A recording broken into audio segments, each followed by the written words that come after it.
we have friends from BridgeBio who have sponsored the conference. None of this happens without the generosity of our sponsors. Tell us who you are and where are you based? Good morning. My name is Alyssa Galloway. I'm the Senior Director of Cardiovascular Patient Advocacy at BridgeBio. Our company is based in San Francisco, but I live in Los Angeles, and I'm joined by my colleague. Hello, my name is Justin Marino. I'm a patient access liaison, and I actually am out of Iowa, but I cover, a majority of the country here in the west central area of the United States. Fantastic. So, we were talking a little bit before we start, and you said your company is addressing the very large problem of ATTR, and I said, huh? What is that? So give us a little insight into what that is and why are you so committed to doing something about it? Yeah, absolutely. So I told Elish she could say ATTR, but I'll say the full word. Thank you.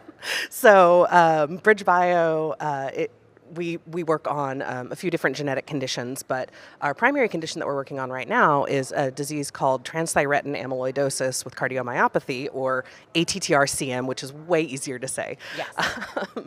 And ATTR is I'll try to not sound too sciencey because I am not a scientist, but ATTR is a protein misfolding disorder. And so what that means is, all the proteins in your body, they're meant to kind of go together, and that helps your body work the way it's supposed to work. And in this particular case, the protein called transthyretin misfolds. So it doesn't stick together properly, and that means it can't function properly. And so basically those misfolded, they call them fibrils, but those misfolded little pieces float around the body and get stuck in different organs and cause havoc. And in the case of ATTR-CM, which we're seeking to address, those fibrils get stuck in the heart and basically act like glue and kind of cause the heart to stop functioning properly because it's covered in plaque, essentially. And that can cause cardiomyopathy, heart failure, and that's obviously a huge problem. So the reason that we're so concerned about that and that we're here with the Stop AFib community today is that about 68% of people with ATTR-CM also experience AFib. And so doctors, since AFib is much more common than ATTR, amyloidosis is considered a rare disease, doctors may diagnose AFib and then not look beyond that and not realize that there could be actually a genetic underlying condition causing the AFib that could ultimately lead to heart failure. Which it blows my mind just a little bit. And then you were saying that this protein also, if it lands in the brain, is what causes Alzheimer's. Yeah, it's a similar, it's an amyloid disorder that also causes Alzheimer's. It can cause a few other conditions in the body as well. Yeah. So if I have AFib, I should be investigating whether or not I have this as well. Yes. That is our recommendation. Which is yes. what you're That is why talking we're here, about yes. when people come to your table. So do you find that people are surprised to hear this could be the cause of their AFib? Yes, it is something that I actually work directly with patients here at BridgeBio, and that is one thing when I'm discussing certain matters is they are discussing their other diagnoses, and many times AFib is one of those first diagnoses that they are outlining that they have been already diagnosed with or are diagnosed later on after understanding the true cause of their issues such as ATTR-CM. So, as you have people coming over to your table, what kind of information are you giving them that they can take home and use? So we have wonderful resources there, unbranded, majorly right now about Medicare, open enrollment, understanding Medicare as well as all the different changes. We also have links and information to our direct website, bridgebio.com, where anybody can look up our current therapies as well as therapies that are currently in the pipeline for these genetic conditions, as well as our current active clinical trial, known as Act Early there. So bridgebio.com is the perfect place to go to find out more about the company as well as our ATTR-CM therapy at this time. All right, give them that website one Yep, more time, a w- little it- slower, just of to make course. sure they get it. And that's going to be bridgebio.com. Great, fantastic. Now, this is, if I remember correctly, your first time here at this conference. What do you think? It's always exciting to be here with a new community. I mean, it's our first time here at the conference, but we've known Melanie for a few years and excited to finally be able to be here. She's been trying to get us here for a few years, so glad it finally worked out this year. And we're excited to, we've been welcomed in as part of this community so wonderfully. It's always a little weird showing up to a meeting with, you'll see in the walkthrough later, but our table has information on ATTR kind of on these pop-up banners that we have at our table. And a lot of people have been coming up going, wait, what's that? I have AFib. What's that?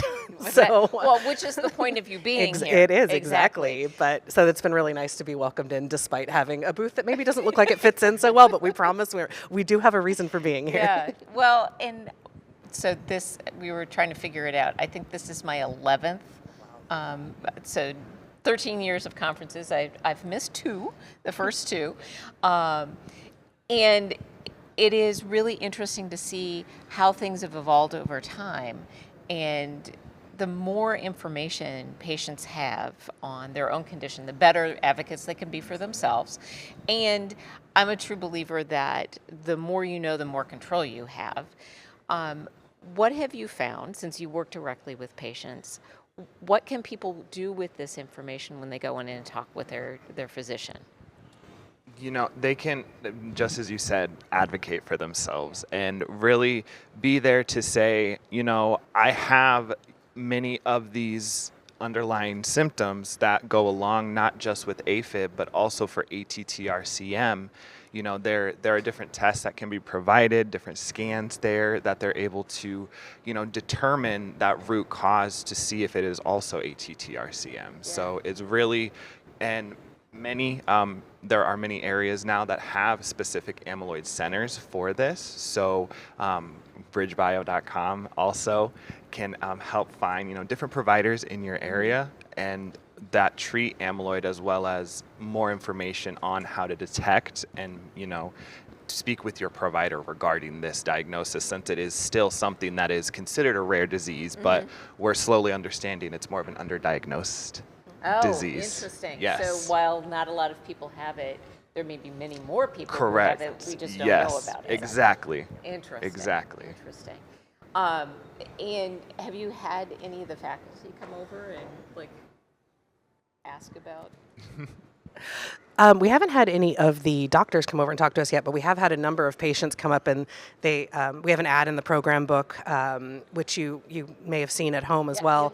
You have the online version of that on Yep. that first page. And it's the blue and yellow ad in there that says sometimes it's more than just heart failure. And so there's a kind of constellation of symptoms in there that you can look at to see if any of that makes sense. And so we have had a few patients actually come up to us and say, wait, I think I have some of these symptoms. Like I've had carpal tunnel, I have trigger finger, I have shortness of breath, I have dizziness, I have these things, and could that be something more? So I'm willing to bet there's somebody out there who was like, what now?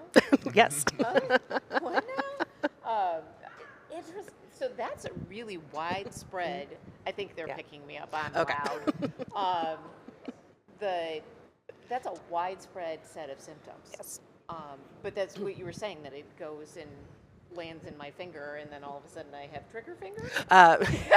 It's not quite that simple, but it can cause nerve damage. It can cause nerve issues as well. Yeah. I get you. Yes. I'm like, it's just floating around. That's fascinating. So, they do want me to use the microphone. You were right.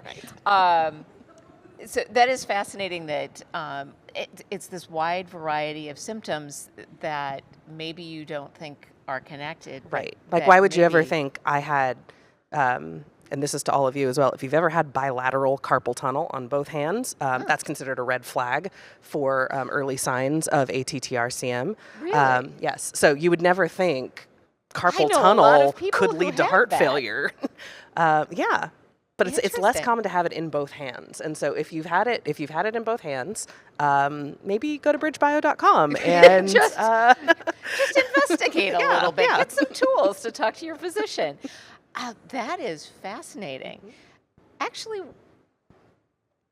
off the top of your head, are there other things that would be like, if you've had this, maybe So that go check it out?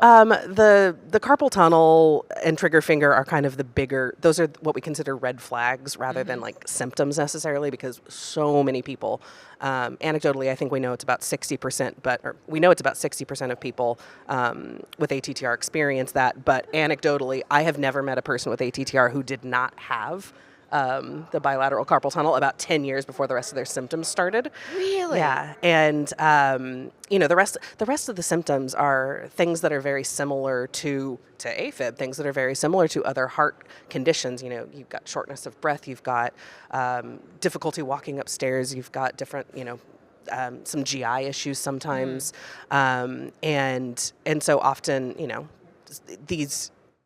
You wouldn't think to look for a rare disease if Right. you've got these very basic symptoms, Right. but all put together like that is what sort of, yeah. That's great. Well, thank you so much to you both for being here.